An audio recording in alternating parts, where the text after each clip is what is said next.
Hello, everybody. It feels so good to be back. Political football, part of the Matty Ice Media Network. I'm here with Cleve. I'm here with Scott. We've gone for the last couple of weeks, but it feels good to be back. Tonight, we'll be discussing a little bit of the recent news around the NFL, as well as some of Scott's observations from the NFL Combine, some of the more interesting stuff that he saw. But first, Cleve, how you doing? Uh, tired, very tired. Yeah. Yes, fair, same. I don't know if people can tell, but I just ran in from work with the close the line to make it here at the desk at exactly 7:30. Scott, how are you? I'm good, man. It's been a long couple weeks, but we're good. Good. Okay, well, I'm glad to hear that you're doing well. So I want to start with a couple things. Before we get to the football stuff, I do want to mention that the president of Ukraine is a much better man than I am, because if JD Vance spoke to me like that and I was the president of a country, I would have open hand slapped him. And I agree. yeah. And so, Cleve, I know Europe, like, I know that for you, that, respect, chain of command, like that sort of thing is very important. When you Mhm. saw this, like, what sort of were you feeling just watching it when you saw it or saw the clips? Well, first of all, I was embarrassed to be an American, um, for the most part. Secondly, I don't ever recall a VP being that involved in anything other than like a just like a mascot almost. They just kind of hang around, um, do like like greet a foreign leader, and that's pretty much it. They don't talk in meetings and stuff like that. So if I'm Zelensky, I'm actually just gonna like talk around the guy. Like he's talking to me, I'll just ask Trump a question, like he didn't even say anything. And if they keep at like, why are they answering the question? And I'm like, oh, someone else is talking to me because he's not a president. Like he's a vice president. So Right. not on my level, not my guy. Talk to my people. I don't talk to you ever. I'll talk to your boss, talk to your guy. I would honestly do that. I mean, it was hard to watch that because that kind of meeting is a closed door thing or behind the curtain. You might see that kind of dust up, not in the Oval Office of all places. I mean, well, they wasn't, they weren't there. I think they were like in another No, part of the they were in White the House. Oval But Office. No, they were in the Oval yeah, Office. I've never seen anything like that. And I was like, wow, And again, I don't care who's the president. Once they're in office, I respect the office of the president, if that makes any sense to anyone. I It do used to. respect like the pomp and circumstance of it and all, like, that's our guy. But this was hard to watch. So yeah, he's a better man than both of you and I, for sure. Yeah, All of Scott. But the first time I saw it, I was actually thinking, like, because I suffer a lot from secondhand embarrassment. Like, I have a hard time watching TV shows where somebody's either getting pranked or like it's a setup and like they're really embarrassed. I don't like sitcoms for that reason. And Scott, I know you're Mhm. kind of similar. How much secondhand embarrassment were you feeling watching that unfold? Uh, when Vance said, when he asked Vance if he'd ever been to Ukraine, and he said, no, but I've read about it. I thought to myself, are you guys familiar with Dunning-Kruger? What Dunning-Kruger is? It's like, Yes. it's Not me, okay. no. Okay, so it's these two psychologists from the University of Michigan who have observed behavior over a period of time, and the idea that people think they're experts on this is my translation of it. So I'm pulling off some Dunning-Kruger as I explain it to you guys. Very meta. Mhm. So it's this idea that if you know just a tiny little bit about something, you believe yourself to be an expert about it. And when you talk about Wow. these things after reading just a little bit or knowing a little bit, they've called it Mount Stupid. Is this phase of where you think you have a bunch of information and you really don't. But the problem is that you're too ignorant to know how ignorant you are. Like you're too Hmm. dumb to understand that you Yeah. don't know anything. And I fall into this Yeah. shit all the time. I catch myself doing things and it's like I don't know anything about what I'm saying. So, but Yeah. that's to me what Vance was in that moment, was Yes. standing on the peak of Mount Stupid and yapping about what it's like to be in Ukraine today. It just, yeah. I'll raise you one, Scott, that I think he suffered from imposter syndrome because again, he was a veteran or is a veteran. I don't know his full status, but doesn't act like one. And if he was a Marine, they don't act like that at all. And I know several. Marines, he's to a this punk. day. Let me say, Clev, Yeah. I have to now. Again, I'm going to Dunning-Kruger my way through being an amateur psychologist here, but I don't think JD Vance can suffer from imposter syndrome because to have imposter syndrome, you would have to be intelligent and introspective. Like you have to be introspective incorrectly about yourself. But if you're not introspective at all, yeah, like Cleve, you might have imposter syndrome about like, oh, am I even in that good a shape or whatever? We'd be like, yeah, of course you are. But be like, yeah, but I'm not the Rock or whatever. But if I went around being like, I'm in great shape, like that's not imposter syndrome. I'm just an idiot. And like, I think that's what it is with JD Vance. Like, he doesn't have he's not sort of being like, I don't deserve to be the vice president. I didn't do anything to get here. He doesn't have the ability to even think that way about himself. Because if he did, all the people who support him hated his wife and his kids for being brown. He'd be like, oh my God, this is a mistake. I should do something else. He doesn't have that ability. And he may have the been fact that sorry, Cleve. Yeah, the fact that no problem, Scott. The posturing, sitting in the like Trump was like leaned over, sitting. It just looked like two guys at a bar talking to another guy. Like it didn't look official at all. No one's sitting upright. They asked the guy if he ever wore a suit. I'm like, there's tons of pictures with him with a suit on. He looks great in the suit, but I'm like, does Musk wear a suit when he's in there? This is the dumbest thing ever. And some of what they're talking about too is just like, it's historically nonsense. This idea that he's a dictator because they've pushed off elections for a little while. Winston Churchill, they didn't hold elections for 6 years during World War II, right? Why should they? That dude didn't wear suits either. He wore a military uniform. Some conservatives love that guy, right? So there's some history there where it's like, it was such a crazy thing to watch. Stupid. I'd never seen. Yeah. It wasn't real life. It was not real life.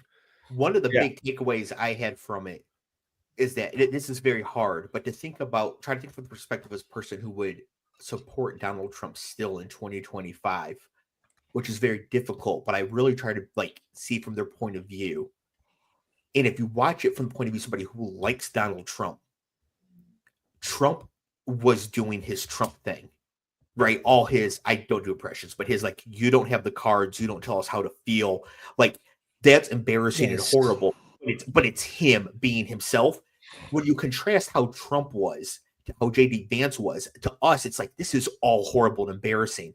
But from the point of view of somebody who likes Trump, JD Vance was also horrible and embarrassing, right?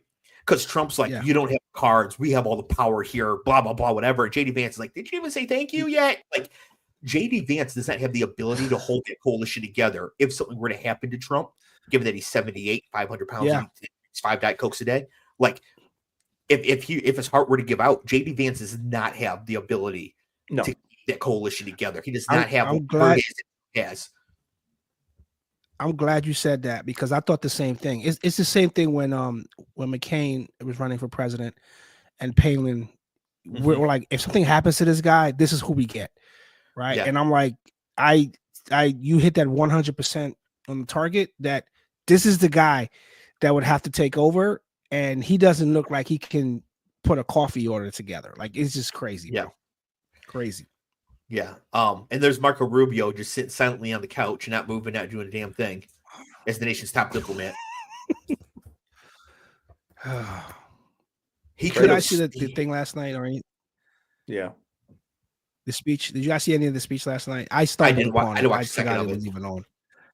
Yeah, I saw some highlights on TikTok, and it was like a just mashed together stuff. You know what it felt like? The entire thing, at least in the first hour, it felt like it was an extended SNL skit. Like it really. Yeah, did. I thought it was a joke. On all sides, it's like, you got Democrats holding up paddles with sayings on them, and it's a strange times, scary times. Yeah, pretty horrific times. And Cleve and I. Then a guy got kicked out. Yeah. The I dude mean, from Texas irony is dead. You had Trump talking about how unelected bureaucrat, the time for unelected bureaucracy is over, and Elon Musk is in the balcony. Like, come on, man. And there was a lot of that. Like, there was a lot of stuff that went on where it was just like, wow, Yeah. So I definitely wanted to mention the Zelensky thing because I think that is actually. I think it's pretty easily top 5 in awful Trump things. January 6th will always be number 1. But like what happened with Zelensky was way worse than like inject bleach to stop COVID. Even though that's obviously up there as well. It was really bad. I was curious your guys' thoughts on it. Now, moving on to something a lot more fun. The NFL. We got a little bit of news this week. So first, T. Higgins got franchise tagged for the second year in a row by the Bengals in a year he would have monopolized the market. And if I were T. Higgins, I would tell him exactly where to stick it. They shouldn't be able to do that to a guy, though. They shouldn't be able to do that to a guy. Like 2 years in a row, like that's awful. That's awful. Liam says he's being held hostage. Are you talking about T. Higgins or Marco Rubio?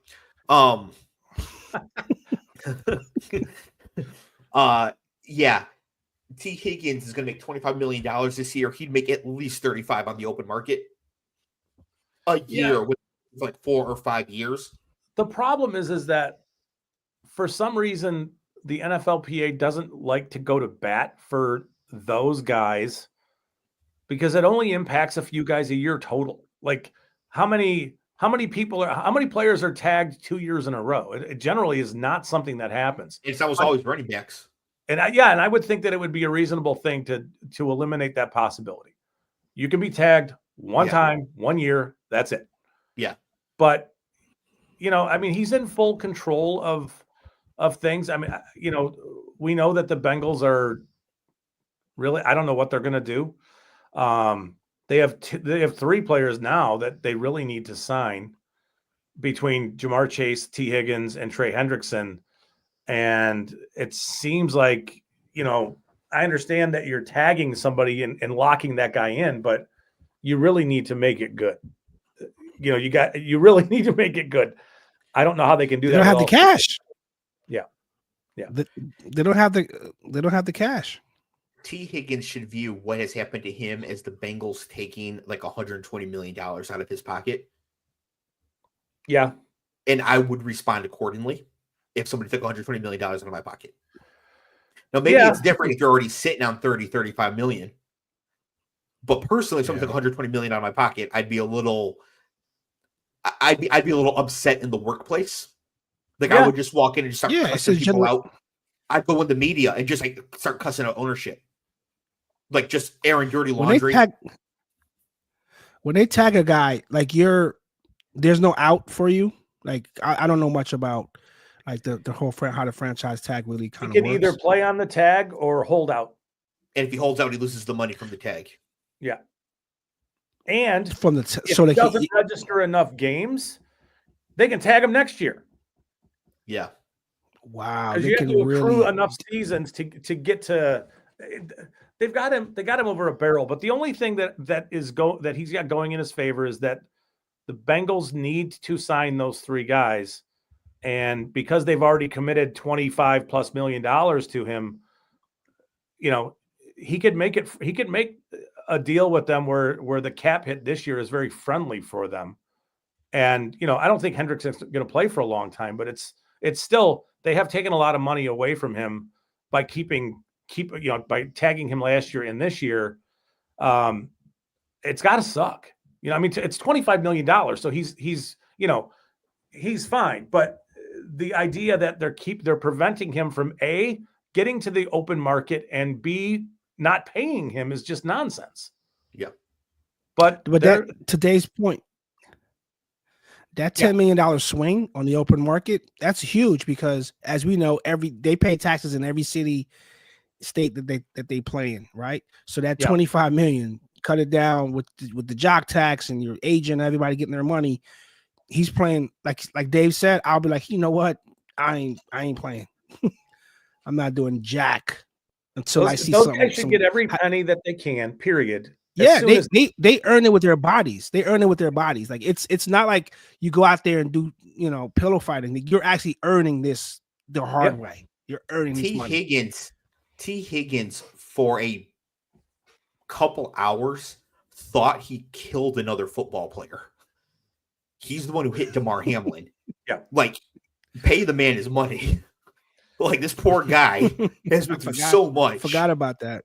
And these teams are going to have no issues cutting these guys when they're no longer useful, right? Like we have no issues just cutting dudes or trading dudes or whatever it is. Yeah. He deserves a lot more than he's going to get, but the Bengals are going to Bengal if they're going to do this kind of thing. Players are going to look around, they're going to see it. They know. Until I met Dave, I kind of thought different about guys getting their money. And since I met Dave, like before the show, we talked football before this was even a concept for us. He always talked about, these guys getting paid early because the life of a football player, you could get 10 years. If you're lucky, you might get 6.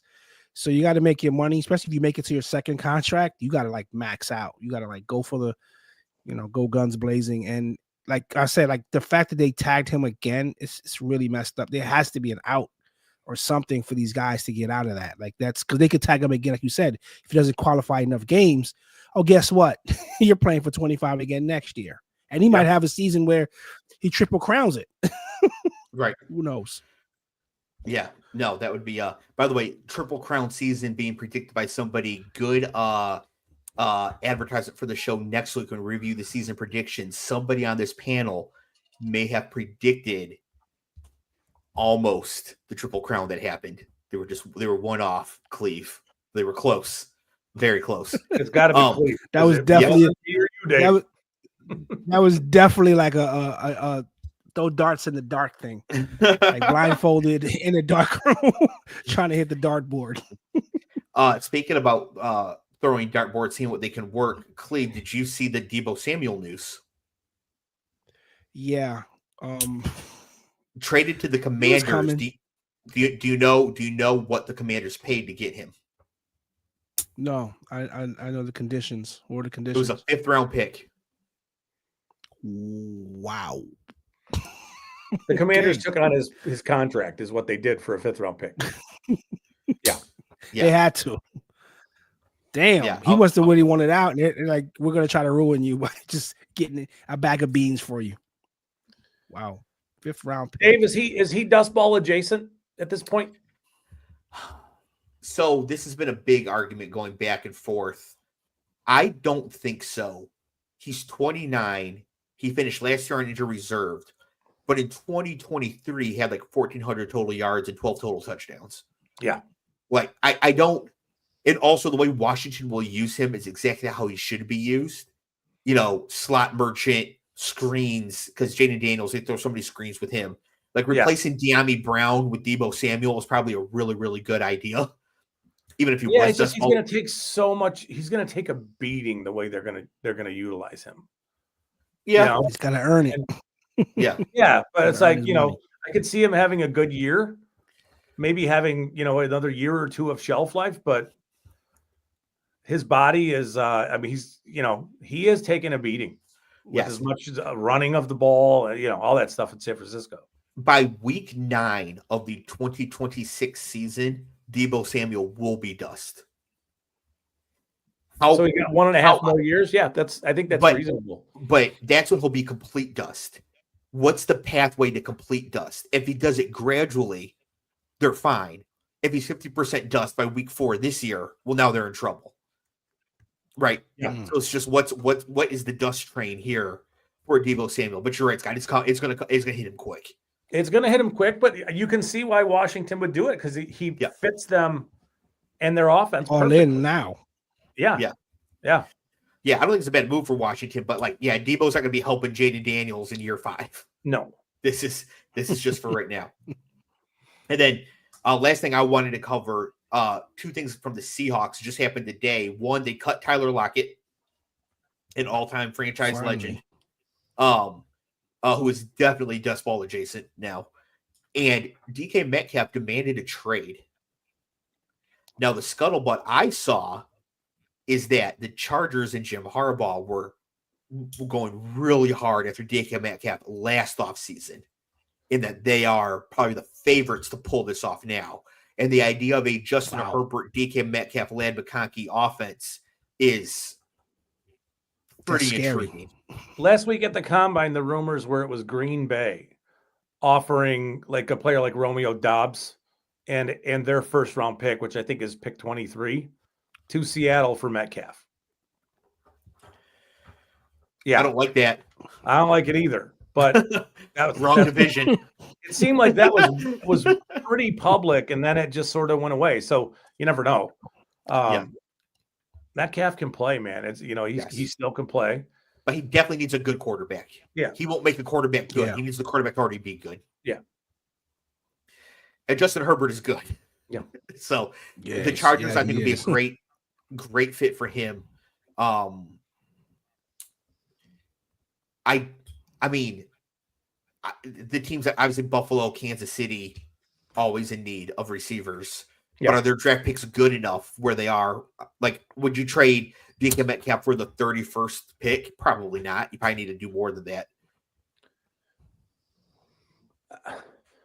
I mean, if the Green Bay story is true, Green Bay was going to give up a young, okay receiver and their first rounder in there. Those are both picks in the same range, especially in this class. The player you get at 23 is going to be really similar to the player you get at 31. It's going to be really similar to the player that you might get at 55.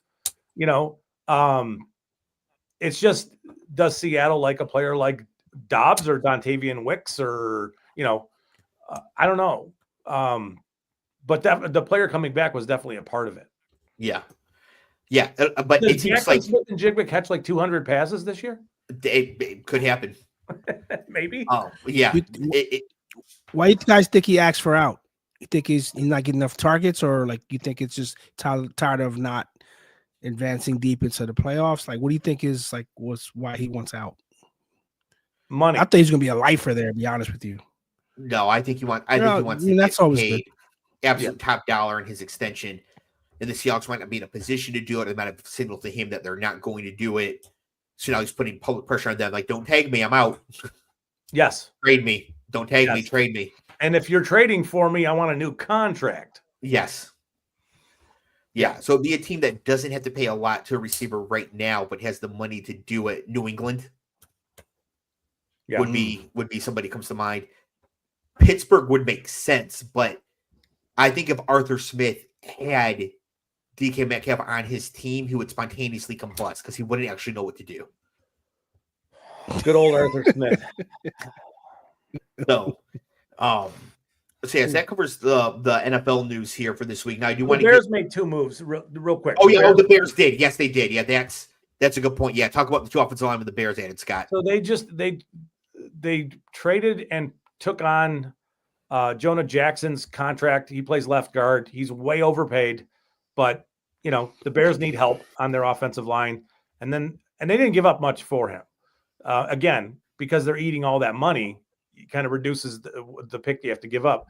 I think they gave up like a 2025 fourth or something like that. And then they traded for Joe Thuney today from Kansas City. And they flipped a 2026 mid-rounder, 4th or 5th or 6th, whatever it was. So the Bears kind of bolstering their offensive line. Ben Johnson doing his thing. Yeah, absolutely. Oh boy, I just lost my train of thought. Oh, Clev. So Jonah Jackson was a free agent last season. He was a Lion, and the Rams signed him away. And I remember going into the offline chat with Scott, and I was like, Scott, what's going on? What are the Lions doing? Why didn't they re-sign Jonah Jackson and this, that, and the other? And you know how, like, if you ask Scott about a player and he has a negative opinion, he'll give like a 3-sentence political answer, and I'll just like, that guy blows. That's kind of what happened. I was basically like trying to say this guy sucks. I'm glad he's gone without saying that. And boy, did you call it, because he was horrible for the Rams. Immediately traded. Yeah, he got benched like a 6. I think he got benched like halfway through the season. He's just I don't know. I mean, I never thought he got drafted where he got drafted for a reason. He was a middle of the draft kind of player. Like he's a guy. But so Sailor here says Jonah had a 67% blocking grade last season. Not awful, but nothing special. Yes, but not $17 million a year for a guard. Damn. Yeah. That's what he was getting? Yes. Yes. Yeah, they signed him to like a 3-year, $50+ million contract and benched him halfway through year 1, and were able to then flip him for something. Yeah. To a guy who was comfortable with him and knows him. So offline Scott was like, well, I'm just not sure he was that great of a fit. If you look at his game, he has A, B, and C, and I'm just not sure. I think the Lions could whatever. I was like, oh man, Scott thinks this guy's ass. But like, just come on, say it already. Yeah, you have to get your Scott to insult dictionary to put it together. So I was immediately convinced, like, okay, yeah, this guy's bad. Okay, moving on to the combine here. I am working on another project that I don't want to make public quite yet, but it's taking up a lot of my time, and it is using ChatGPT. And I realized that I did not have anything near quality notes for the show for tonight. So I asked ChatGPT to compile a chart by position in alphabetical order of every player at the combine and their measurables and what they tested at. It couldn't figure out how to do it. I even gave it the Draft Tracker NFL site and was like, use this page and this system and just compile it into one place for me. And it had no idea what I was talking about. So 2 things. 1, robots aren't going to replace us quite yet. And 2, Elon Musk trying to replace the federal government with AI is a very bad idea. This is still like AOL on compact disc quality stuff here. Yeah. So you're like 5 years old. Yeah. So this still learning. Right. And this is me blaming the system for my shitty notes. So basically, Scott, I'm just going to talk. I have 3 topics to bring up. I'm just going to talk about players I think are interesting. Okay, let's talk about one thing specifically first. Okay, what's that? The turf. I don't know what was going on, but it was very obvious. Not in the 40s, but it was very obvious on Thursday night when the D linemen went and they started their first drill that they were slipping all over the place. That the turf was a significant problem to the point where if I had a player there, I would have told him, do not work out, period. I mean, it was like, so what how all the field turfs now have the little rubber pellets, the black pellets. So Indy has replaced those with a combination of stuff that's made of bamboo and cork. And apparently it needs to be watered here and there, but they're trying to soften the surface to make it feel more like grass. And I get it. And my guess is that they're going to have fewer non-contact kind of like ACL Achilles injuries on that kind of turf. But for what these guys were doing and the kind of shoes they were wearing, nobody was prepared for how slippery that surface was. Okay. To the point where it wasn't just a few guys slipping around. It was almost everybody. Now, I think it did get better for like Friday's workout, but still, the turf was a problem. And some of the times were slower, and some of the participation rate at this particular event, this combine, was not great. Like, as an example, there were 50 offensive linemen, and generally, you're going to have a majority of those guys run the short shuttle because it's kind of an important test for offensive linemen. Only 19 ran the short shuttle because on that turf, you're slipping all over the place. And generally speaking, 4.47 is the number that you want interior offensive linemen to hit. And if they do, draft them, just because it's kind of it's a tell. And only one guy got close. Somebody was at 4.49 this year, but generally there's a few guys every year. And this year it just seemed like everything was slowed down a touch, but it was a problem. I mean, and the event itself was just like, yeah, I don't know how much, you changed one of the parameters. So how much do you take this year in relation to speeds from last year? I don't know that you can do it. I don't know if that makes sense, but no, it does. It does make sense, because especially if you are trying to compare year to year, changing the surface does make it harder to compare the numbers. Yeah. So yeah, that is a big issue. By the way, Sailor is in absolutely the right place. Talk about RJ Harvey is a big skill position sleeper in this draft. I agree with that. I'm sure Scott does too. And then Tez Johnson, big loser from that combine. Clev, this guy ran a 4.5. He weighs 154 pounds, wide receiver. Damn. Yeah. How tall is he? 5'10". Is he little fella? 5'10", 154, runs a 4.5. okay? Like the measurables are not there. Yeah, exactly. The biggest tell for Tez Johnson, Cleave, is that he's literally Bo Nix's brother. The Nix family adopted Tez Johnson into the family. Oh, I heard that story. But Tez Johnson was not Bo Nix's number one at Oregon. Wow. Like, it's questionable when your brother's on your own number one. Like, listen, you can live with me and my family, but you ain't getting this ball more than Troy Franklin over there. 155 pounds as a wide receiver in the NFL. Make that math work for me. I mean, that is insane. Xavier Good luck Worthy's to him, bro. 2.2's 156. But yeah, damn. And he's 5'10". He's not even short. I mean, we're just talking about DK Metcalf. Like, when you think of receivers, you're thinking like, and DK Metcalf to me is like, it's like Megatron-esque. Like that's like a Megatron measurable. DK Metcalf at the combine, 6'4", 230 pounds, 4'3", 340. Yes, but if you asked him to change directions, it's like a boat. That's why he fell so far, is because, believe it or not, people didn't think he could run routes because he couldn't change direction real well, like the agility stuff. Yeah, but we've heard silly shit like that, because we've heard that what's his face from the Bengals couldn't catch because the laces were like a certain way on the football or whatever. Yeah, they said about Jamar Chase. Yeah, before his rookie season, and that was great because that dropped rookie Jamar Chase from a 4th round pick to a 6th round pick in best ball for like a 2-week stretch in August. I actually added money to my DraftKings account to get more teams made, so I could get more Jamar Chase at that cheaper price into the portfolio. I was like, this is an opportunity right here. Okay, so a couple things I do want to bring up. Cam Ward, clear quarterback number one. Yeah. Far and away, no question about it, quarterback one. Shador no longer in the number one overall conversation. Looks like he could fall. And Scott, I'm going to predict it right now. Jackson Dart will go off the board before Shador Sanders. He could. You know what's crazy? For some reason, I find this fascinating and incredible. Jackson Dart and Zach Wilson went to the same high school in Draper, Utah. Yes. Yep.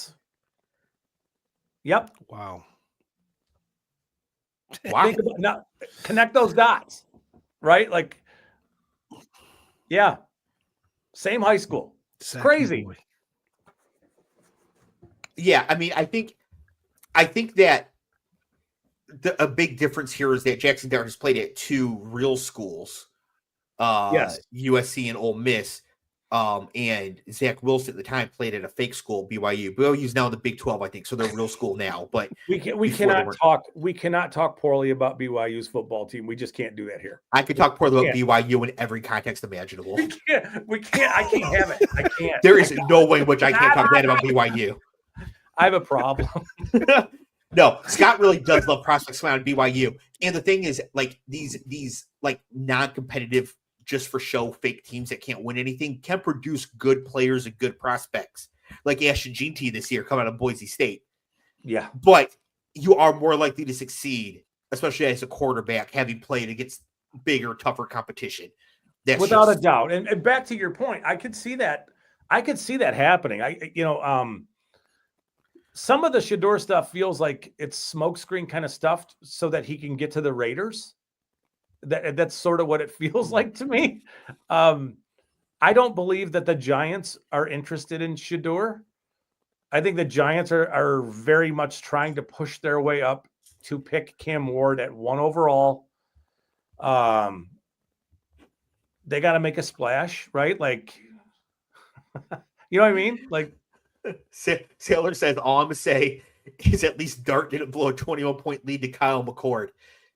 As a Michigan fan, Scott, we don't know what it's like to lose to Kyle McCord. Not a clue. Not at all. We've never experienced it. Yeah, I think that this weekend was really bad for Shedeur Sanders. He absolutely needed to throw at the combine. He was behaving like somebody who didn't have anything to lose and nothing to gain, like Marvin Harrison last year. But really, he has everything to gain. He's not in that Cam Ward conversation. It turns out he's not even close to Cam Ward. I didn't see Cam throw. Was it big howitzer gun shit? He didn't either, but he's got a cannon. He has an arm. I mean, he can rip it. But like as the coverage coming out of the combine, it just became clear that in the eyes of the NFL, there is a clear best quarterback prospect in this class. There's a big gap down to the next group. And if Shedeur wanted at all threatened to get close to Cam Ward, he had to throw. But it's like Shedeur is behaving like he and Cam Ward were 1A and 1B. He's got to do that, though. I get, it's fine. Some of this, I mean, he's brash, right? And he's bold with his personality and stuff. But I think he is a very smart, cerebral player. He's limited with his ability to move, and he's limited as far as a thrower goes. When we're talking about like comparing him to the guys with big arms, like Cam Ward's going to come into the NFL and he's going to have one of the biggest arms immediately. Everybody keeps like trying to find different ways to talk about Shedeur Sanders as a quarterback. His comp could not be more clear. He's Tua. He's literally Tua. So he can't really move. He doesn't have a strong arm. He is very accurate. I think he's Jared Goff. His upside is Jared Goff. I think Jared Goff's arm is a lot stronger. Yeah, maybe. I mean, unless Goff was the first overall unless pick. A guy's got a chance. Unless a guy's injured, you're invited to the combine to do stuff, right? Unless you're injured, obviously you can't go. But to show up there and be like, I'm not going to throw. I hate when guys do that shit. That's why I stopped watching the combine, because it's like, what's the point of that? So Sailor says here, I think Ward and Shedeur needed to throw, getting tired of these arrogant guys wasting their combine invitations. So while I understand that point of view, I do completely disagree. And it goes back to my overarching point of these guys need to get their money. Yes. If you're in a strong position and you have no place to go but down, you should not do anything to risk your position and your money. So if Cam Ward is already seen as QB1 in the class, first quarterback off the board, if the Giants trade up for a quarterback, it's Cam Ward at 1 overall. He should not do anything to threaten that. Right? That's why Tet didn't run a 40. Drake London didn't run a 40 his year. Marvin Harrison didn't run one last year. When all you can do is have something go wrong and move down, then there's no reason to risk it. You should only perform if you think you have a way to go up. And there's going to be a few guys every year who can't go up, but they're already at the top. Yeah, but there's a lot of guys who didn't perform this year. There was a lot of players who did not run, who didn't do things that they were invited to do. If you're throwing against an uncovered receiver just to see if you can get the ball there, like that's like stupid. You're throwing against a guy that's just running free. You should be able to hit him anywhere on the field in the route tree. But if it's a contested throw, let's see that accuracy. We got tape already from games, but let's see that in the NFL. So for me, how I disagree with that is that we're going to get you out there and you're going to look like complete dog shit, because you're not going to see that safety, that too high safety coming down, and that route's going to get disrupted quick because you think, oh, this guy's running down the sideline. No, he's not. There's a ball hawk waiting to take it from him and take him out. You know who really benefited from not throwing at the combine? I'm pretty sure he didn't throw. Was Bryce Young. Bryce Young didn't throw, did he, Scott? He did not, but do you know why he benefited from it?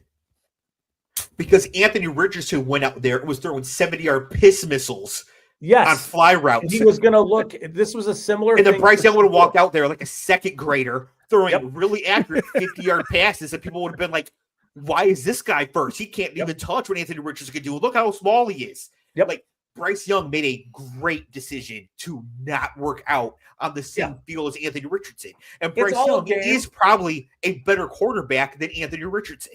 Yes. And it's all a game. And, you know, it just feels like the Shedeur stuff is a little Taylor. I agree. 100%. I agree with But it has worked out well. Bryce Young, as of right now, has had a much more successful career and has a much better outlook than Anthony Richardson. And it's not even close. Not close. It's not even close. Yeah. Well, yeah. I mean, and then he didn't Bryce Young's say locked in now. He closed the year great. Yeah.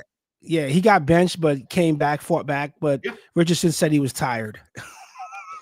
That's all I remember from this. That's all I remember from this entire year was that he was tired. I was like, okay, that's what we're doing. Okay. Yeah, he got hurt a lot. He was tired. Yeah. Like, so, but if Bryce Young throws at that combine looking like he just got off like the bus on Hey Arnold next to Anthony Richardson looking like Sabretooth. Well, Stroud too. I mean, Stroud can hit any part of the field too. Yeah. But Richardson was just so off the charts. It was like, I don't want to be throwing against that if I don't have to. Now, if you're going to be some 5th round pick, then, you got to get out there and show what you can do. So you maybe move to the 3rd round. But if it's like people are picked with me and Richardson, no, I'll go throw it my pro day when Richardson's not on the field. Thank you. Yeah, I mean, that's what Shedeur is going to do. He's going to throw at Colorado's pro day to people he's comfortable throwing to in a very controlled environment, a controlled setting where he's going to do what he wants to do. I don't blame him. You know, I mean, there's a lot of money involved. There's a lot of things involved in this. You know, it just, Will Howard. Sailor says, watch Will Howard prove us all wrong and be the best QB out of this draft. Got to say, as a Michigan fan, Scott, I don't know what it's like to lose to Will Howard. Let's. I don't. Can somebody tell me? Paul, you're in the chat. You're a Notre Dame fan. What's it like to lose to Will Howard? Can you explain it to me and Scott? Because we have no idea. Dave, come on. That's brutal. That's brutal. The other thing, too, is like one of the premium positions in this class is tight ends. And Tyler Warren didn't do anything. No. Colston Loveland was hurt. Yep. Elijah Arroyo from Miami had a bruise. He didn't run. And then Mason Taylor, who I think is super underrated, did some drill stuff, but he didn't run the 40. So it's Cleve, are you ready to feel really old? Uh-oh. Yeah. The tight end prospect, Mason Taylor, is Jason Taylor's son. Okay. Wow. Yeah.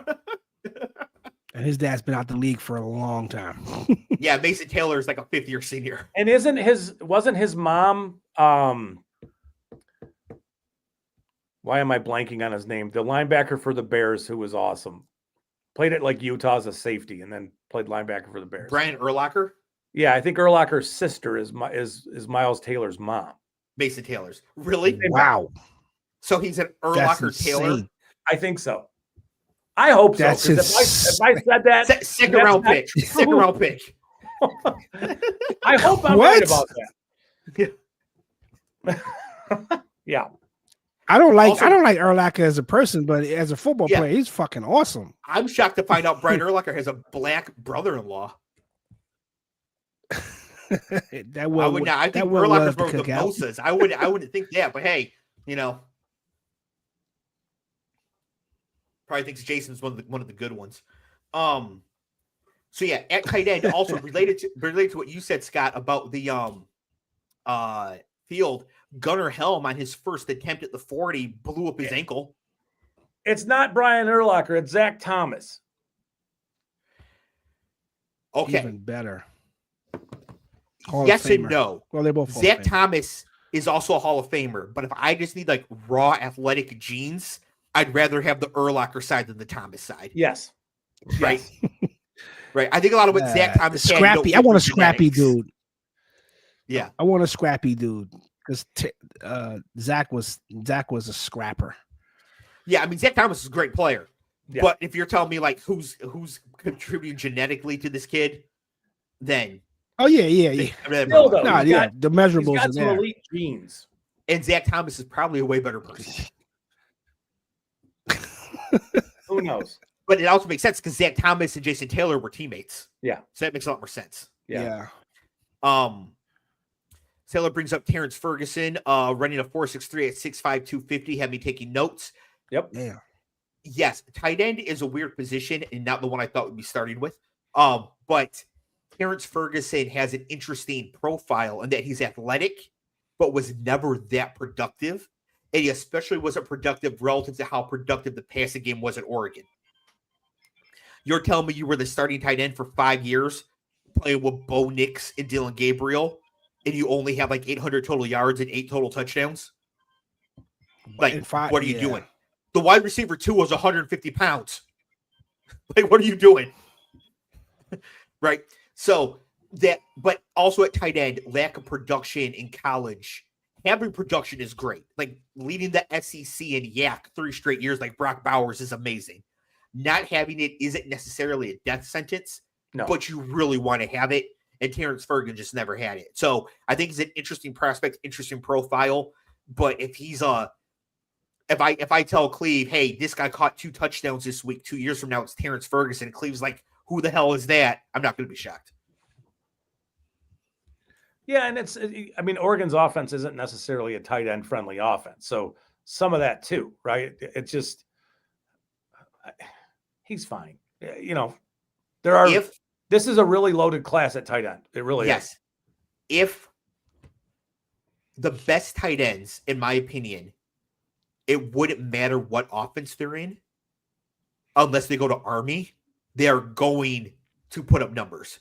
If Brock Bowers played for Oregon the last 3 years, he has way more than 800 yards and 8 touchdowns. You would think. Right? Sure, Sam Laporte and Colson Loveland really benefit from going to Michigan. Yeah, but I guess what I'm saying is Oregon loves that short passing game stuff. So my guess, if we watched Oregon's film together, we wouldn't see him running routes much. We wouldn't see him running, even into the intermediate parts of the field. And what I'm saying is that even accounting for that, it's still not where it needs to be. But that's why he's not a first-round pick. Yeah. Or even like a high second-round pick. Yeah, like he'll probably go where he should go, given all this, but his athletic measurables were very interesting. Cleve, a wide receiver at the combine, ran a 4.40 and got booed. Yeah, he did.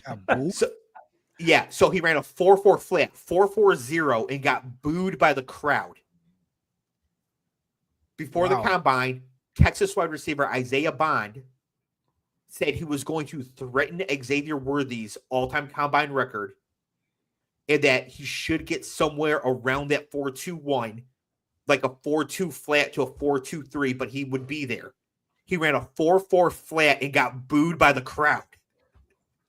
Was that his best time? Or like yes. Was that his best time? So there was even worse times than that. If they're taking the 4.4. Yes. Yeah.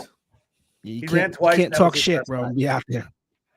It's amazing too, because on film, honestly, when you watch Matthew Golden run for Texas and you watch Isaiah Bond run, there's nobody.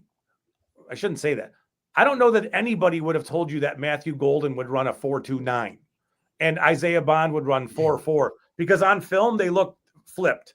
Yes. Bond is fast as could. I mean, like there are moments where it's like, okay, Golden's fast and he's a great route runner and he's going to be a really good NFL receiver, but Isaiah Bond is fast as hell.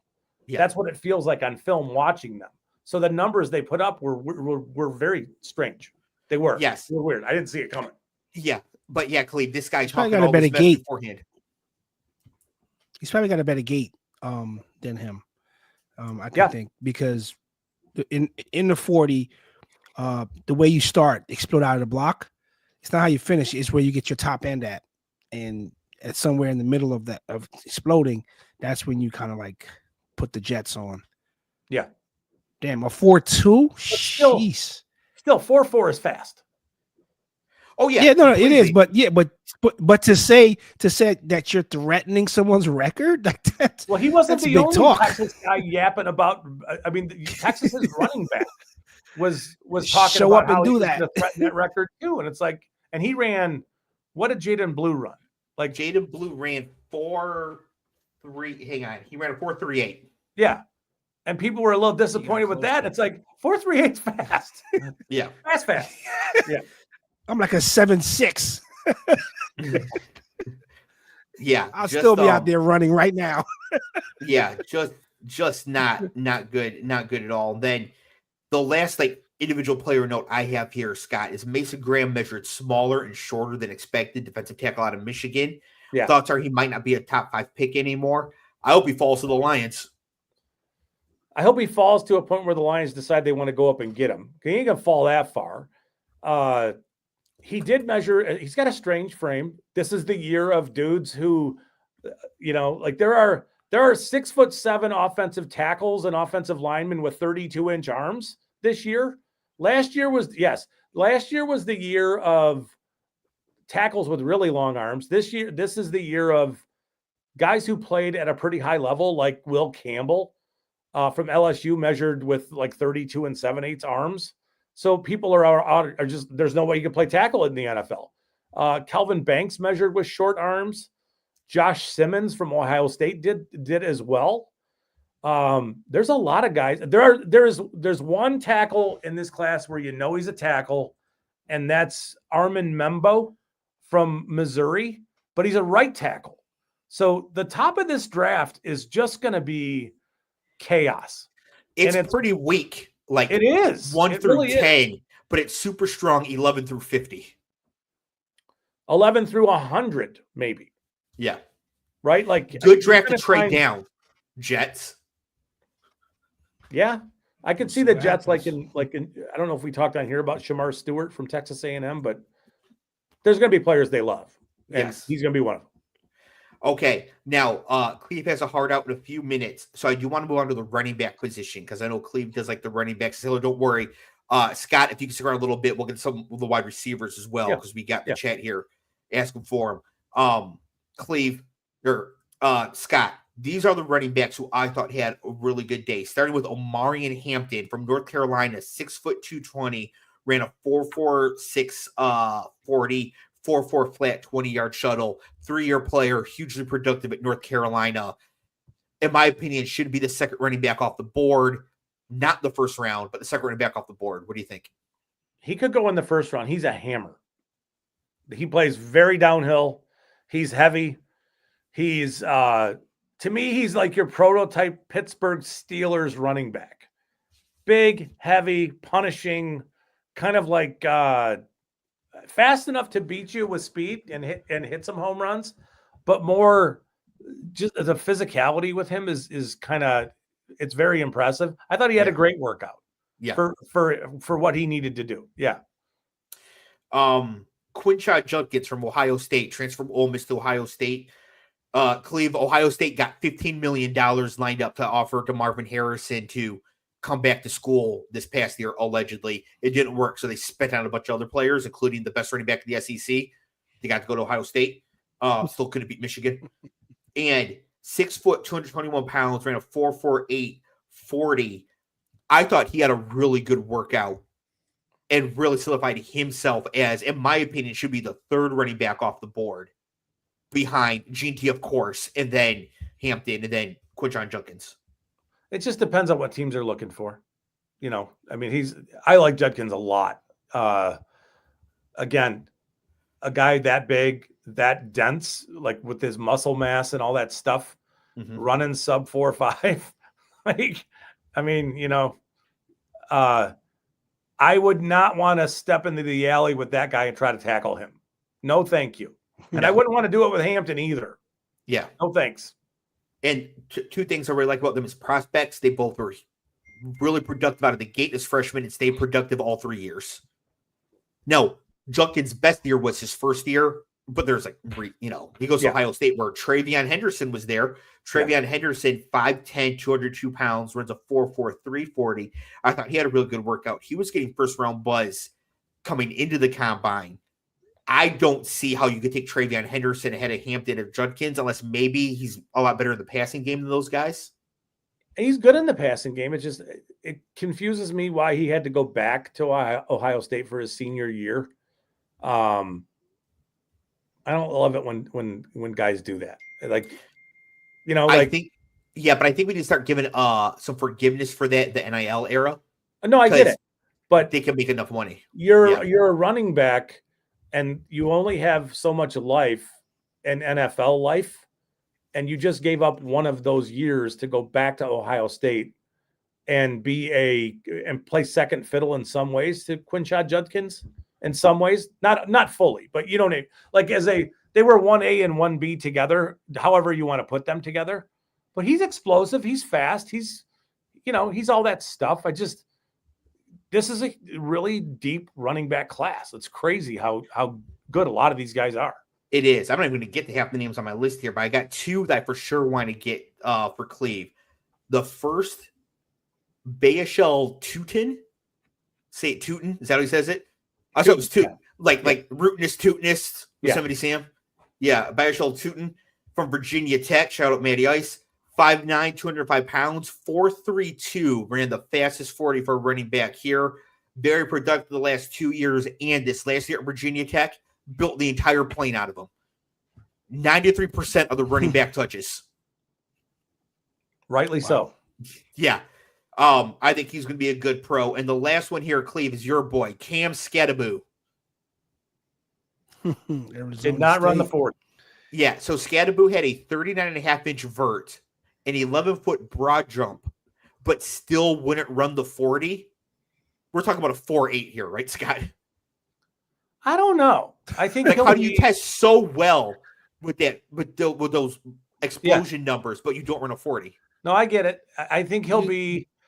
I would not have run the 40 on that track if I thought coming in I was going to run 4.6 on a fast track, and I saw what that track was. I would not have run either.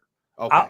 I'm going to hold out, and I'm going to run at Arizona State's pro day on my track, and I know I run 4.6 there. And I'm going to be a 4.6 guy with this physical as that guy is. I don't blame him a bit for on grass or his own turf. I believe Arizona State plays outside, right? So it's grass.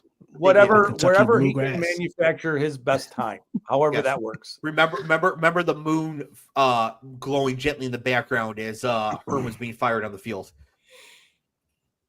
At the goalpost. at the goalposts. All right, Cleve, are you out of here? Yes, sirs. I gotta get back to work. I got a project due. Great show. We got that in. Thank everyone in the chat, especially Sailor. Very knowledgeable. As people know, this part of football, I learned from these guys more as the years go by because I don't usually watch college. These guys know where a guy went to high school and where he went to college and then how he's going to probably fare in the pros, which makes them well-rounded more than me. I mean, I know that in boxing, I can tell you that for sure. But I learn a lot because then on draft night, I can see where, this stuff manifests in real time and where these guys end up going based on the Scott's and Dave's analysis of these guys, because they're usually right on point where they went or go or how they're going to fare down. So if you guys are saying Shador probably didn't do himself any favors and he needs to stop acting like he's already there and the guy, and we'll see. Raiders, go Raiders. Yes. Yeah. All right, man, you have a go. We'll see you next week for the season prediction review show where you're going to look pretty good. Yep. Peace.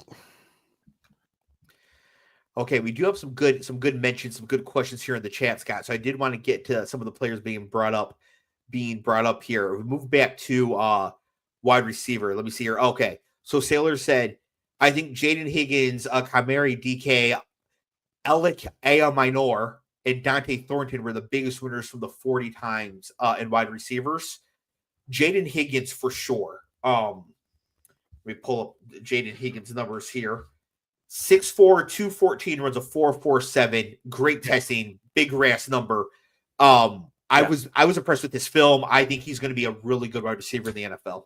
Yeah, he's an interesting player. He'll be a big outside, backside X receiver. There's not a lot of those guys anymore. A lot of the receivers coming into the NFL are, 6 foot, 195-pound dudes. Yep. All those guys had good days. They all did. Yes, but I want to make a couple important notes that Jaden Higgins is way different from everybody else on this list because Jaden Higgins has good output, great production, and starting at a younger age. Yeah, and Kamari DK has none. And he also had to compete with Jalen Noel, who also had a great day. Yes. In that Iowa State offense, and they both somehow managed to do it. Both of those guys should be second-round picks. Both of them. I agree. Kamari DK goes to Wisconsin, does almost nothing. You could blame it being Wisconsin. Goes to Florida, still doesn't do very much. I mean, so 6'1", 196, 434, great. I mean, good luck with the St. Louis Renegades or whatever. Like, it's not impressive. Like if you're that athletic, why didn't you do anything ever? Yeah. It's a huge red flag. Dante Thornton, same issue. Yes. Like the Marvin flat out can run. Yes. Like the Denzel Mims coming off of Dante Thornton is incredible. 6'5", 200 I like Aya Minora's game. I do. And I do think that he helped himself. He's helped himself. I do too. Yeah, Aya Minora is definitely better than DK and Thornton. I mean, Dante Thornton is, to me, the poster child of don't draft this guy.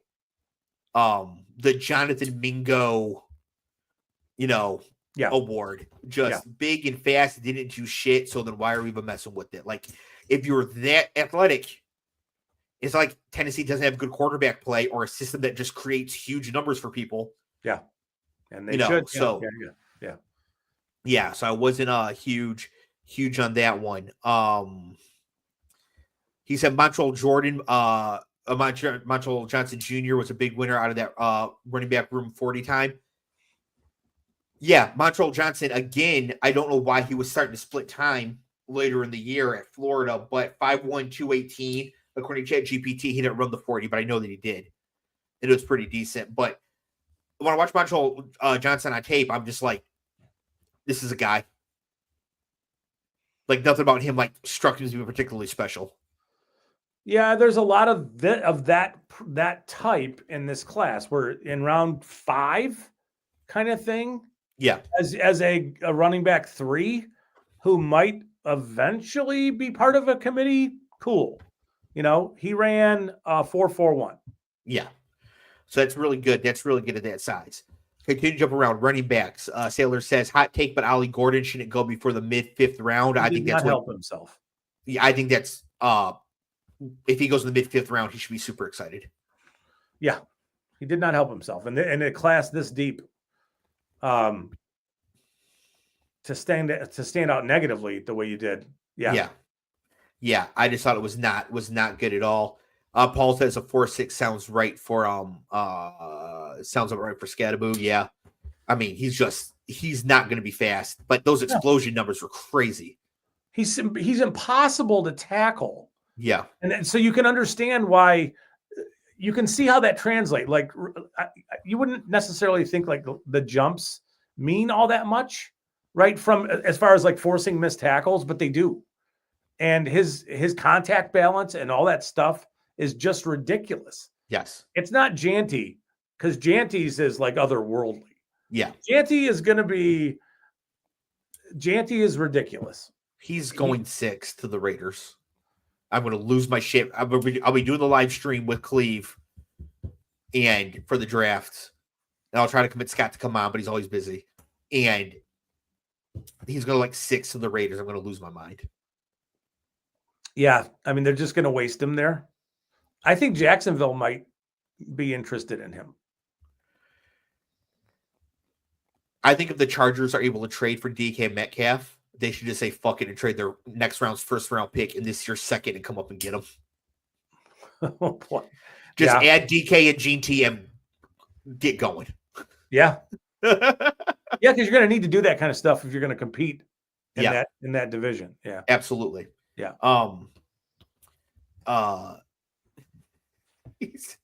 Don't forget, look, I am Minor made Travis Hunter like Eli Apple when they matched up 2 years ago.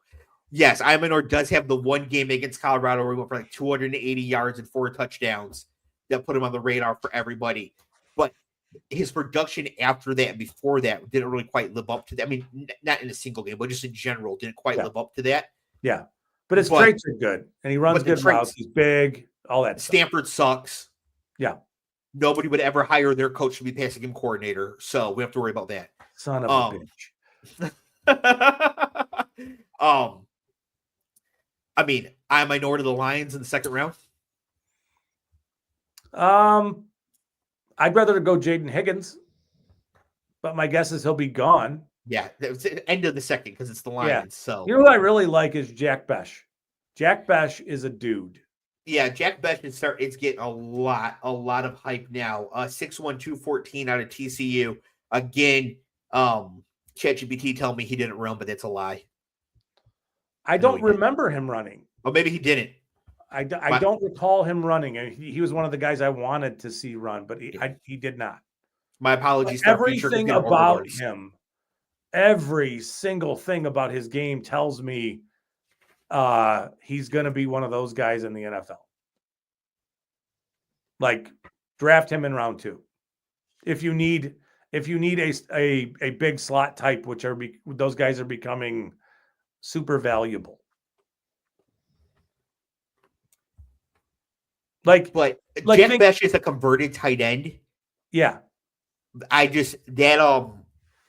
was his face? JJ Arcega-Whiteside, Jordan Matthews. I'm having nightmares, and not just because of Eagles. Like, I'm just having nightmares about similar players.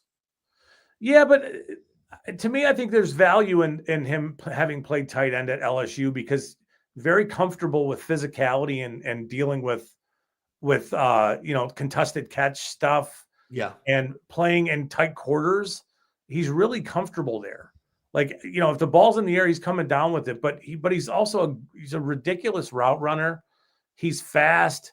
He's got some dog in him. There's a lot of Cooper Kupp in his game where I could see that he's not going to be like, nobody's going to project him to be 120 catches at some point in the future. But in round 2, that guy's a steal because that guy's a player. So since I'm only mentioning winners from the 40, I'm not saying these are elite. Yeah, no, of course. But as we bring up the names, I do want to mention their full profile. Not just that they're fast, because the full profile does come in. Now we'll preview position by position leading into the draft, since we are lucky to have our own scout writer draft. Who I think Scott is a draft expert, and I think he's the perfect Dunning-Kruger, because Dunning-Kruger is actually like a parabola. So as you go up the one side, you're actually still an idiot, but you think you're smart. Then you reach the perfect amount. Then as you start coming down the other side, you start to realize that there's so much more you could know, that you start undercounting how much you do know. And I think that's the side you're on for this. So I think you're like, wow. Yeah, I think you're like, wow, look at all some of these other people who know all this stuff. And you're not realizing that you've actually crossed over the top of the parabola and you're undercounting. I don't know, man. There are times when I am standing on the top of Mount Stupid yapping away. But it's not when you're breaking down NFL prospects and especially offensive linemen. I mean, the way you call Trevor Penning. Oh, yeah. From the start, unbelievable. So, yeah. So I'll talk you up because I don't think you give yourself enough. Well, thanks. I appreciate that. Kobe Hudson, brought up by Sailor here, 6'1", 193, 4'5", 7. Says, I think Kobe Hudson is going to be a steal, had the highest grade to get single coverage out of anywhere received the FBS over half the season. I want to see who they played over that half of the season. I know they're in the Big 12 now, but Gabe Davis, but not as productive, doesn't. I would need. What I've seen from Kobe Hudson has not been super impressive. Like when I put his tape on, I'm not like, oh, here's a player that jumps off to me. I don't think he's a bust. I'm not going to immediately put him on the St. Louis Battlehawks, but I wouldn't be excited if the Lions drafted him in the third round. Yeah, I mean, I think he has to work on his routes, and he's got a little case of the dropsies. So there's some of that. But yeah, I mean, big outside receiver who can run. Then, of course, we want to mention the most one of the most difficult prospects to project, I think, ever, Travis Hunter. Yeah, because what position will he play? Where does he get drafted? Him and Burden this year are the ones where it's like, what do you do with these guys? Luther Burden is one of the most reliant on draft spot, which team he goes to. Yes. A good coach is going to get a ton out of Luther Burden. So this is the thing that people really should be paying attention to. Just because Missouri used him realistically as a slot receiver, gadget guy, get the ball into his hands right away, doesn't mean he can't run routes down the field. Just because they didn't ask him to doesn't mean he can't. And their offense was really broken this year. Their offense was awful. And he was, if you go back to what he looked like 2 years ago, he looked as dynamic as any receiver in this class. Mm-hmm. And he did not look that way this year, but there's so much dysfunction in that offense. And it's one of the lessons is just because his college didn't ask him to do some of this stuff doesn't mean he can't. So is he going to be is it going to be a stunner for him to roll into the NFL and start making plays in the intermediate parts of the field? No, it wouldn't be a surprise at all. But we all think that he's a little bit limited right now as a route runner because he wasn't asked to do a lot of those things last year. Yeah. Luther Burden is Terry McLaurin with more wiggle. Yeah, I mean, he's very explosive. This year, not so much, but last year he was dynamic as could be. If he ends up going to the Patriots, not at 4 overall, but if he ended up with the Patriots, somehow it would be a disaster. If he ended up going to would be great, Houston, it'd be amazing. Yeah. It really is just going to really depend on where he lands, but coach ability matters a lot for him. Yeah. Yeah, you're right. The destination is going to be really important for him. Yeah. And then for Hunter, is he even going to be a wide receiver to start his career? Are they going to start defensive back? If he starts at 1, but he's just middling, do this fan base just scream for him to move to the other side? That I don't know. I mean, he's as a college player, he was an awesome corner. I would play him at corner and then try to get, maybe 10 plays a game for him on offense. I just don't know that you can have his body and hold up both ways like that. I just don't think it's feasible. But he's also done stuff already that most people didn't think he could do already. So, more power to him. He's a really good receiver. Yeah. It's just, I think his value is at corner, but I can see some teams disagreeing with that, it's, I don't know. It's one of those things where if he does fail at 1, there is some security that you think he can play the other side.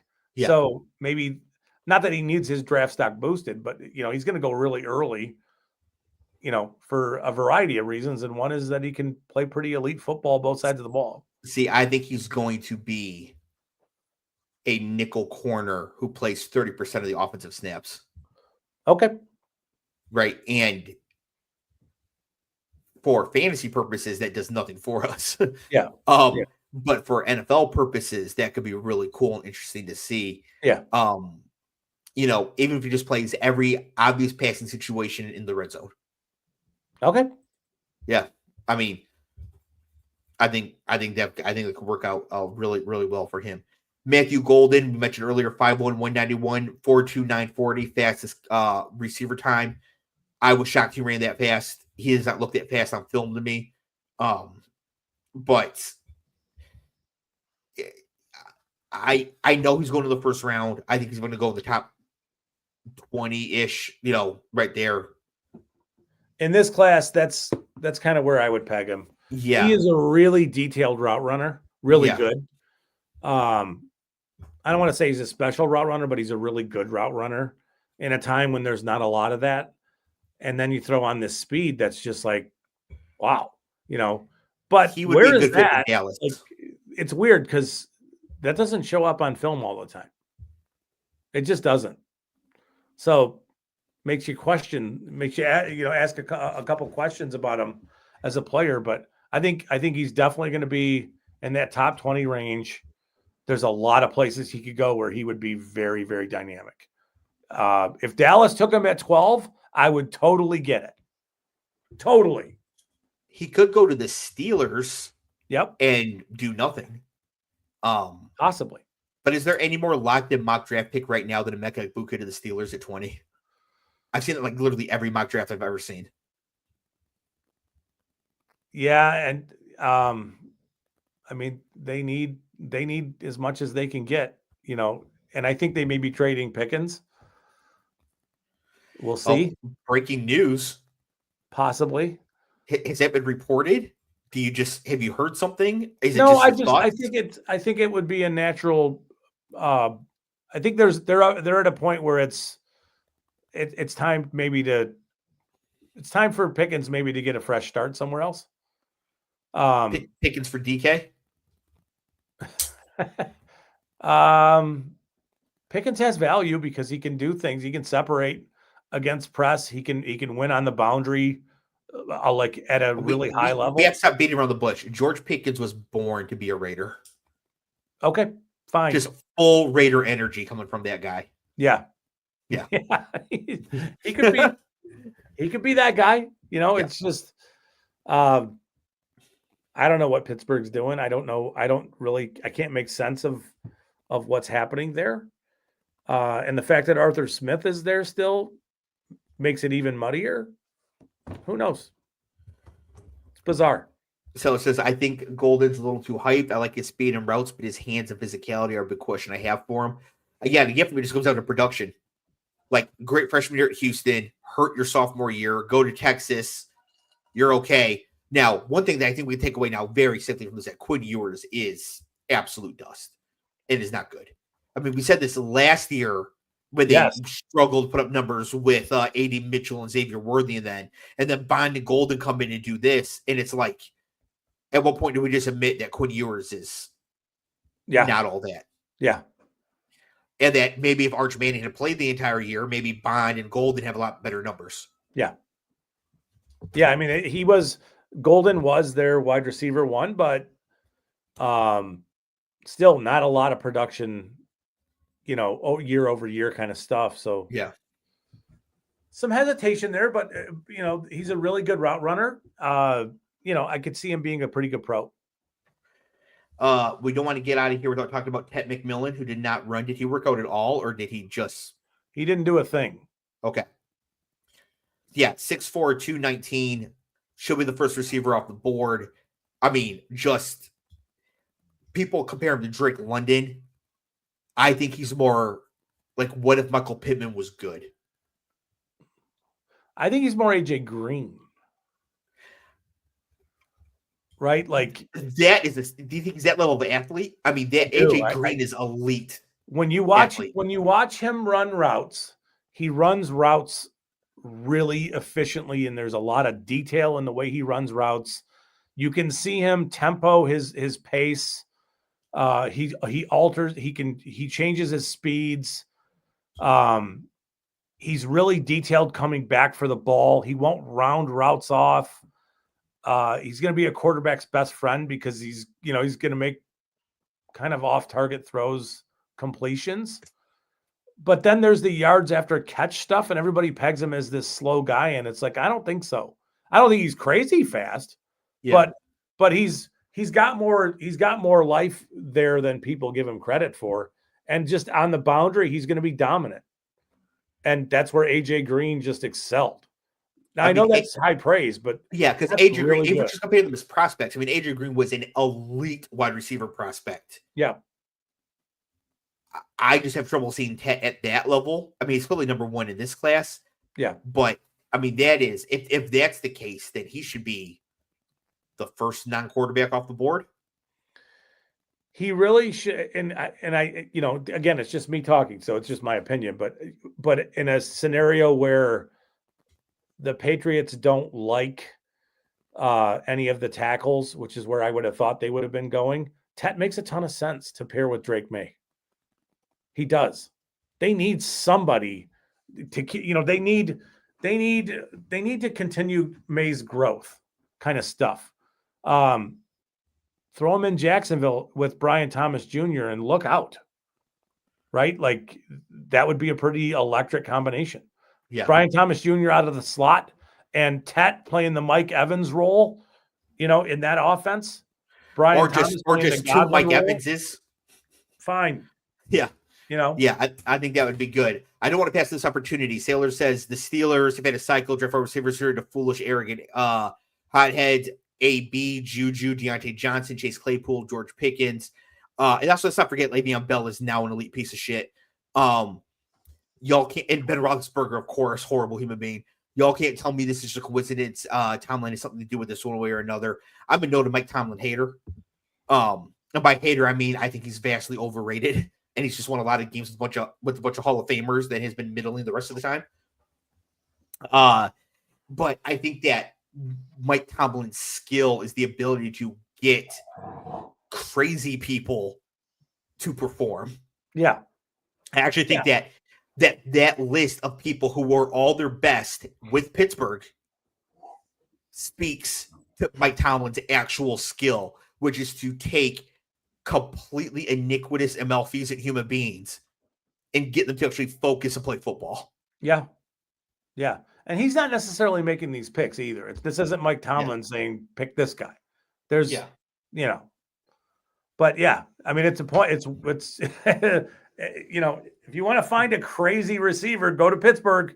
They're there. They will definitely be there. Okay, before we got here, was there anybody else you wanted to talk about that I neglected to bring up or to mention? Because I know we talked about a lot of people today. Probably, but not worth even thinking about, to be honest. I don't remember. We talked about like some of the big stuff, the arm measurement stuff with the tackles. You know, Shamar Stewart we could talk about, but what's the point? You know, we'll get to like the defensive. Yeah, you know, we'll do defensive edge rush preview. Like we'll get a chance to really get into them, especially after free agency, because So we'll go season prediction review show next week with the Clev, then free agency review, and then we can start seeing like who might actually go to what place. Yeah, you know, because the quarterback we'll landscape after free agency. For exactly, and because then we can start talking a bit more, you know, less abstractly about these players. The only other thing I wanted to mention is that I have in the best board, in the little board, which is the preseason tournament on Underdog, which you draft for the upcoming season. It includes rookies. I've completed 70 entries in this tournament. I have 100% of a particular player. Can you guess who that player is? I've had taken the 20th round. It's 100% a rookie. 100% of a Khalil Mullings. No. He actually goes a little bit sooner, but you are on a great track. You are so close. It's Donovan Edwards. It is. Yeah. And then I thought he showed out really good at the combine for having 100% the 20th round. His receiving skills, and he could just go to the Chargers in the 4th round. I mean, if they use him as a receiver, there was a drill where it just encapsulates everything about his career at Michigan. It's just a bag drill where they're moving bags, and you gotta press the hole and then make your move based on where the hole opens up to. Yeah. And he gets up there, and it's just like paralyzed. I can't see the hole. I'm gonna stop my feet, and plays over. And it's like I laughed. I'm like, yep, that's about right. Because that's what he showed as a running back. Yes. But as a receiver, he could do some interesting. He's an elite pass catcher. Elite pass catcher. Yeah. Yeah. And so for the 20th, I'm not saying Donovan Edwards is going to even like matter in the NFL, but as a 20th round pick, I thought you'd think that was interesting to have 100%. Yeah. 100% Donovan Edwards. I also have 175 fantasy baseball teams. Dave. My highest owned player is a player I did not even know existed before doing these drafts. Who is it? It's a pitcher for the Devil Rays named Taj Bradley. Okay. Because I have rankings that I use, and I know how to draft. So you just draft off the rankings, right? Because it's a market-based game. So the rankings might have somebody at 120, but his ADP is 170. I'm not going to take him at 120, right? But Bradley is like 17 spots ahead of his ADP in a range where I always need pitcher. So I mean, he's just always there for me. He's just always there for me. So no idea who he is. 70? You said 70 some? I have 175. 170. So you have him on 175 teams? No, I have 175 total teams. I have him like 35%. Oh, okay. I was gonna say that seems a little nuts, but no, I would not do that. I mean, 20th round for a rookie we have been drafted in the NFL is one thing. Yeah. But no, mid-round pitcher, no. But yeah, 175 fantasy baseball teams, maybe more to come. You want to get in a couple? You want to do some fantasy baseball? No. Absolutely not. Who's the 101? I don't know. It's Shohei Ohtani. It's Ohtani, right? Yes. But if he pitches, the stats don't count. Only his hitting stats count because he's listed as an outfielder.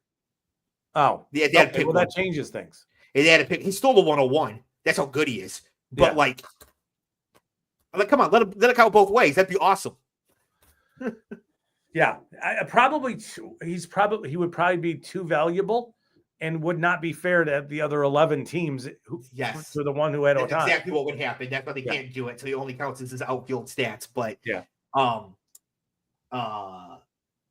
so tons of fantasy baseball because it's all fantasy drafting. It's the same skill back in a little bit. So we'll be back next week, 7:30 Wednesday. We'll be doing the preseason prediction review show.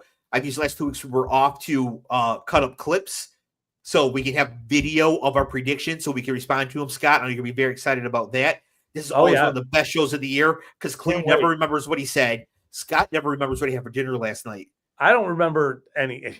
Yeah. So this is always a good one. Sailor said, I'll be back to the next episode. Count on that. Thank you very much. It was great having you in the chat. Everybody in the chat, everybody watching live. It was fantastic. Feels so good to be back. Scott, do you have any final words? Nope, we're good. All right, everybody. We will see you next week. Peace.